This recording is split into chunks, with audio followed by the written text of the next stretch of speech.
ప్రైజ్లో మన ప్రభు రక్షకుడైన యేసుక్రీస్తు ప్రశస్తమైన నామములో మీ అందరికీ హృదయపూర్వకమైన వందనాలు తెలియజేస్తున్నాం.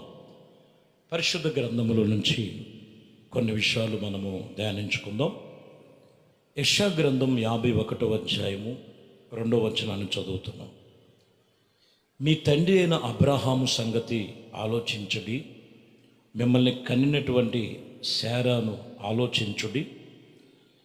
అతడు ఒంటరిగా నుండగా నేను అతన్ని పిలిచి తిని అతనిని ఆశీర్వదించి అతన్ని పెక్కి మందిగా అగునట్లుగా చేసి తిని. చూసారా, ఒంటరిగా నుండగా అబ్రహామును పిలిచాడు, శారమ్మను పిలిచాడు. వారిని ఆశీర్వదించి వాళ్ళ సంతానమును, వారికి కలిగిన సమస్తమును కూడా ఇసుక రేణు వలె చేయటమే కాదు, ఆశీర్వాద పనముల చేత నింపినట్లుగా రాయబడి ఉంది. ఈరోజు వాక్యము చెబుతున్న మాట, ఒంటరితనం ఏంటంటే దేవుడు మాట వద్దు, దేవుడు చెప్పినట్లు వద్దు, ఎంతసేపు లోకములో లోక సంబంధమైన వాటి మీద ఆధారపడి వాళ్ళ వలన మాకేమైనా కలుగుద్దేమో, వీళ్ళ వలన మాకేమైనా కలుగుద్దేమో. మొదటిగా నిన్ను నియమించినటువంటి దేవుడు ఉన్నాడు. నీ స్థితిగతులు ఎలా ఉండాలి, నీ కుటుంబ వ్యవస్థ ఎలా ఉండాలో, నీ పరిస్థితులు ఎలా ఉండాలో దేవుడి దగ్గర నేర్చుకో, వాక్యము నేర్చుకో, ప్రార్థనలు ఆత్మీయతలో ప్రభు సన్నిధిలో ఎతుకు. అబ్రహామును పిలిచినప్పుడు అంతగా పెక్కి మందిగా చేయటానికి గల కారణం ఏంటో తెలుసండి. అబ్రహామును పిలిచినప్పుడు మారు మాట మాట్లాడలే. ఎక్కడికైతే వెళ్ళాలన్నాడో, ఎక్కడికి రమ్మన్నాడో దేవుడితో నిబంధన చేసుకొని నడిచి వచ్చాడు. ఆయన మార్గం ఎక్కడ ఉండమన్నాడో అలాగే చేశాడు, ఏది చేయమన్నాడో అదే చేశాడు. కాబట్టే అబ్రహామును ఆశీర్వదించడమే కాదు, పెక్కి మందిని అనేక మందిగా ఒంటరిగా ఉన్న జీవితాన్ని సమృద్ధి కలిగిన చోట్ల పెట్టాడు. ఈరోజు ప్రతి మనుషుడి జీవితం, ప్రభు పిలిచాడు అనుకోండి, మా ప్రార్థనకి రండి, ప్రభు నద్దుకు రండి అని కొంతమంది సేవకులు చెప్తుంటారు, ప్రార్థన చేస్తుంటారు. స్వార్థ కోడికలు, మీటింగ్స్, గొప్ప గొప్ప మహాసభలు పెట్టి, ఎందుకని అంటే ప్రభు దగ్గరికి రమ్మటానికి, దేవుడు సన్నిధికి పిలవటానికి ప్రభు పిలుచుకుంటున్నాడు. ఆయన కొంతమందికి ఆశీర్వాదాలు కావాలి కానీ ప్రభు నొద్దకు రావటానికి ఇష్టపడరు. వీళ్ళు చెప్పిందే చేయాలి, ప్రభు చెప్పింది వీళ్ళు చేయరు. ఇక్కడ మీరు గమనిస్తే అబ్రహాముని విస్తరించడానికి గల కారణం ఏంటంటే ప్రభు ఏం చెప్పాడో అది చేశాడు. జాగ్రత్త, ఈరోజు నువ్వు ఎవరి మాటలను బట్టి నువ్వు నడుస్తున్నావో వారి మాటలు కాదు, ప్రభు పిలిచినప్పుడు ఎక్కడ ఆచాతూచి తప్పకుండా ప్రభు మార్గంలో రా, అక్కడ నీకు ఆశీర్వాదం ఉన్నది, నిన్ను పెక్కి మందిగా చేస్తారు, నువ్వు ఒంటరివి కాదు, నీ కుటుంబాన్ని విస్తరింపు చేస్తాడు. యెషయా గ్రంథములోని 60వ అధ్యాయములో 22వ వచనములో మీరు చూస్తే, వారిలో ఒంటరైన వాడు 1000 మంది అగును, ఎన్నిక లేని వారిని బలమైన జనాంగముగా యెహోవాగు నేను తగిన కాలమందు ఈ కార్యములు త్వరపెట్టెదను. సరే, వారిలో ఒంటరైన వారు 1000 మందిగా అగునట్లుగా, ఒంటరైన వాడు 1000 మంది అగునట్లుగా, ఇదిగో ఎన్నిక లేని వారిని బలమైన వారుగా చేస్తాడు. దేవుడికి లోబడు, మనుషుల అభిప్రాయాలు కాదు, దేవుడు చెప్పిన వాక్యమును బట్టి నడుచుకో. తగిన కాలమందు ఈ కార్యములను నువ్వు కనులారా చూస్తావు. 2 రోజులు, 3 రోజులు, వారమో, లేకపోతే 40 రోజులు భక్తి చేసేది కాదు ఇది. రోజు దేవుడితో నువ్వు నిబంధన చేసుకోవాలి. రోజు నీ దైనందిన జీవితంలో దేవుడి సన్నిధిలో నువ్వు తీర్మానం చేసుకొని, యేసయ్యతో నీతో యేసయ్యతో సహవాస సంబంధములో, ఆత్మ సంబంధమైన అనుబంధముతో, ఆయన క్రీస్తు అనేటువంటి బండ మీద, పునాది మీద ఆత్మ సంబంధమైన సంఘములో కట్టబడాలి. అప్పుడే మీలో ఒంటరైన వారు 1000 మంది అగునట్లుగా ఎన్నిక లేని వారిని బలమైన జనాంగముగా చేస్తాడు ఆయన. హల్లెలూయా. కీర్తనలో 3వ అధ్యాయములో మొదటి వచనం చూస్తున్నాం. 3వ అధ్యాయం మొదటి వచనం, యెహోవా నన్ను బాధించువారు ఎంతో విస్తారించి ఉన్నారు, నా మీదకి లేచేవారు అనేకులు. ఒకవేళ ఉండొచ్చు, ఎంతోమంది ఉండొచ్చు, బాధించేవారు ఉండొచ్చు, నీ మీద లేనిపోయినటువంటి నిందించి అవమానించేటువంటి వారు ఉండొచ్చు. అంత మాత్రాన నువ్వు ఒంటరివి కాదు. దావీదు అదే చెప్తున్నాడు అక్కడ. అదే కీర్తనలో 3వ అధ్యాయం 5వ వచనంలో చూస్తే, యెహోవా నాకు ఆధారము కావున నేను పడుకొని నిద్రపోదును, మేలుకొందును. 10,000 మంది దండెత్తి నా మీదకి వచ్చిన మోహరించినను నేను భయపడను. మీరు గమనించాలి, దేవుడే నాకు ఆధారము, ప్రభువే నాకు ఆధారం. ఎందుకు నువ్వు దేవుడు సన్నిధిని ప్రార్థన చేయటం కొన్ని పరిస్థితులు వచ్చినప్పుడు మానేస్తావు? ఆయనే మనకు ఆధారం. దావీదు అదే అంటున్నారు, ఆయనే నాకు ఆధారము, నా దేవుడే ఆధారము నాకు. కావున నేను పడుకొని నిద్రపోయి నేను మేలుకొందును. 10,000 మంది దండెచ్చిన నా మీదకి మోహరించిన నేను భయపడను. ఎందుకంటే నా ప్రభు అయిన యేసుక్రీస్తు నాకు ఆధారం. నా యేసుక్రీస్తే నాకు బలం. నా ప్రభు అయిన యేసుక్రీస్తే నాకు రక్షణ.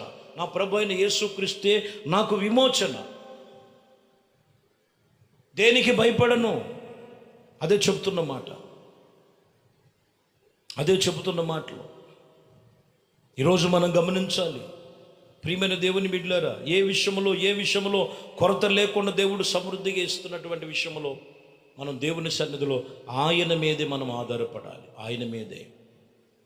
ఎందుకంటే వాక్యములో యెహెజ్కేలు గ్రంథములో 33వ అధ్యాయము 23వ వచనములో, మరియు యెహోవా వాక్కు నాకు ప్రత్యక్షమై ఇలాగూ సెలవిచ్చాడు. 34 కూడా, నరపుత్రుడా, ఇశ్రాయేలు దేశములో పాడైపోయిన ఆ చోటును, కాపురమును, వారి అబ్రహాము ఒంటరి అయ్యున్న ఈ దేశమును స్వాస్థ్యముగాను పొందినట్లుగా కదా అనేకులు మనకు ఈ దేశములు స్వాస్థ్యముగా ఇవ్వబడినని అనుకొనుచున్నాము అని చెబుతున్నారు.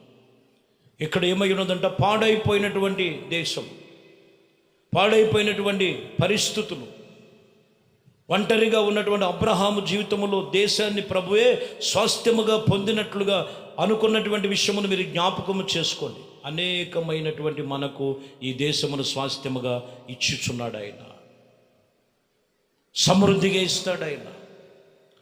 దేవుని సన్నిధిలో ఇక్కడ మీరు గమనిస్తే, ఇదిగో నరపుత్రులు ఏమైపోయారంటే పాడైపోయినటువంటి పరిస్థితులు. ఇజ్రాయేలులు ఎండిన ఎముకలు సహితము నరనరాలలో, చర్మములో, కండరాల్లో తిరిగి జీవము కలుగు చేసి జీవము కలిగినటువంటి దేవుని ఆత్మ పొందుకొని తిరిగి మరలా సజీవులుగా లేచారు. వాళ్ళు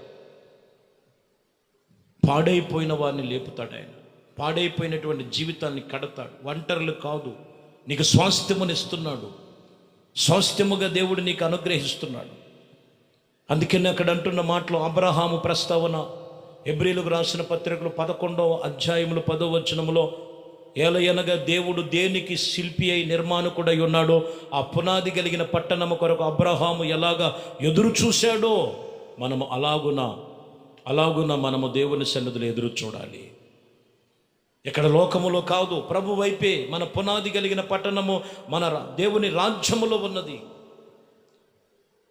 ఎలాగా ఆయన దేనికి నిర్మాణకుడో, శిల్పి అయి నిర్మాణకుడై ఉన్నాడు, ఆ పునాది కలిగిన పట్టణము కొరకు ఎదురు చూసే అనుభవం దేవుడితో ఉండాలి. అంతేగాని లోకములో ఏదో ఉండి మనుషులు, అర్థమైందండి, అన్నీ కలిగినప్పుడు పొంగిపోతుంటారు.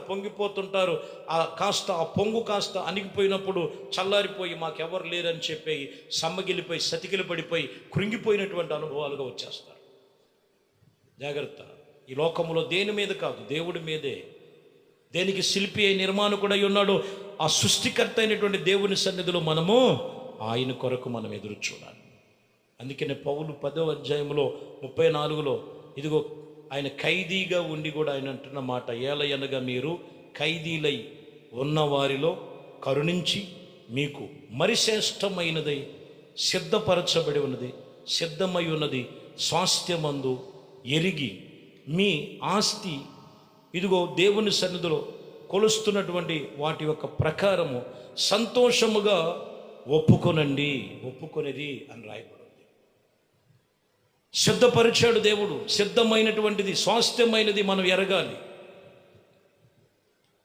సమస్తము ఆయన దగ్గర ఉంది. మన ఆస్తి లోకములో ఎక్కడ కాదు.